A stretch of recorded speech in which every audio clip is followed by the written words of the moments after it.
Reçu au palais du Kremlin dans la soirée du mercredi, le président Denis Sassou Nguesso a d'abord échangé en tête-à-tête avec son homologue russe Vladimir Poutine sur des sujets d'intérêt commun. Ensuite, à la tête des délégations respectives, les deux dirigeants ont élargi leur échange en bilatéral. Séance au cours de laquelle Vladimir Poutine et Denis Sassou Nguesso ont prononcé des allocutions axées sur l'exponentielle coopération bilatérale. Souhaitant la bienvenue à son invité de marque, dans son propos liminaire, le président de la Fédération de Russie a reconnu et rappelé le rôle très significatif joué par Brazzaville dans la guerre de 1945. Brazzaville érigée à l'époque en quartier général de Charles de Gaulle. S'appuyant sur l'excellence des relations d'amitié et de coopération qui lient les peuples russes et congolais, le président Vladimir Poutine a souligné les efforts du président Denis Sassou Nguesso dans le raffermissement de cette coopération. Mais surtout, l'activisme de la diplomatie congolaise dans les grands débats internationaux, à l'image de l'engagement du chef de l'État congolais dans le dossier libyen.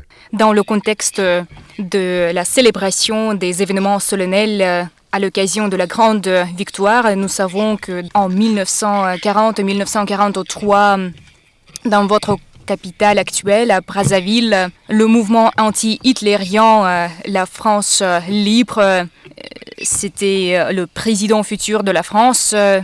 Charles de Gaulle, qui a fondé ce mouvement, et le quartier général s'est trouvé à Brazzaville, et nous savons que les Congolais avaient soutenu activement ces activités. Votre participation aux événements consacrés à la grande victoire fait preuve du bon caractère de nos relations basées sur l'amitié et le respect mutuel. L'année dernière, nous avons célébré le 60e anniversaire de l'établissement de relations diplomatiques entre nos deux pays. Nous apprécions, Monsieur le Président, le fait que vous accordez une attention particulière au développement de nos relations. Vous avez visité notre pays plusieurs fois pendant l'Union soviétique et ensuite quand la Russie était formée. Nos chiffres d'affaires sont modestes maintenant, mais nous travaillons d'arrache-pied pour faire en sorte que nous réussissions. Nous formons les cadres nationaux en Russie, les cadres congolais. Maintenant, environ 750 étudiants congolais font leurs études en Russie.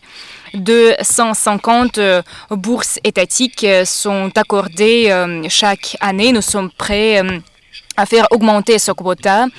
Nous voyons la volonté du Congo de prendre les décisions sur des sujets pertinents de l'agenda international. Nous apprécions vos activités au sein de l'ONU. Je voudrais souligner que l'une des priorités systémiques de la politique étrangère de la Russie est le renforcement des liens avec le continent africain. À l'issue du sommet Russie-Afrique, on a adopté un nombre de documents conjoints, y compris la déclaration élargie et le plan d'action d'ici 2026. Nous travaillons afin de les mettre en œuvre. Et aujourd'hui, vous aurez l'opportunité de discuter de tous ces sujets, y compris de parler des sujets de l'agenda bilatéral.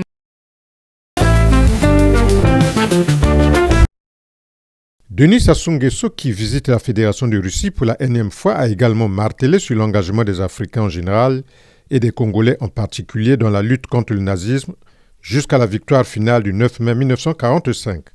Par la même occasion, le chef de l'État congolais a salué le sacrifice consenti par les troupes de l'armée soviétique, dont le courage a permis d'hisser le drapeau soviétique sur le Reichstag à Berlin. Après l'occupation de la France par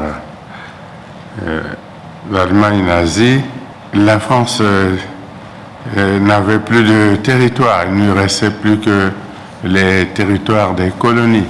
Et certains de ces territoires s'étaient rangés derrière Vichy. Et c'est effectivement en Afrique centrale, à Brazzaville, que le général de Gaulle est venu installer la capitale de la France libre.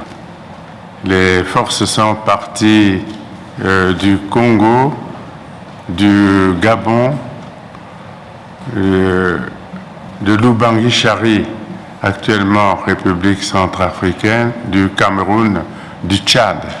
Ces pays de l'Afrique centrale ont participé à l'effort de guerre contre les nazis, ont marché en réalité avec la deuxième division blindée du général Leclerc jusqu'à Paris. Même si, au moment de célébrer le triomphe aux Champs-Élysées,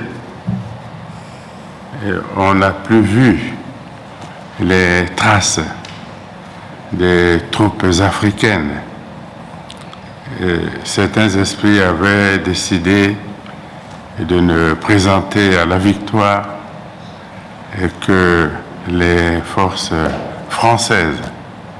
Mais les troupes sont parties du Congo jusqu'aux Champs-Élysées. Et donc, cette évocation est la bienvenue, Monsieur le Président.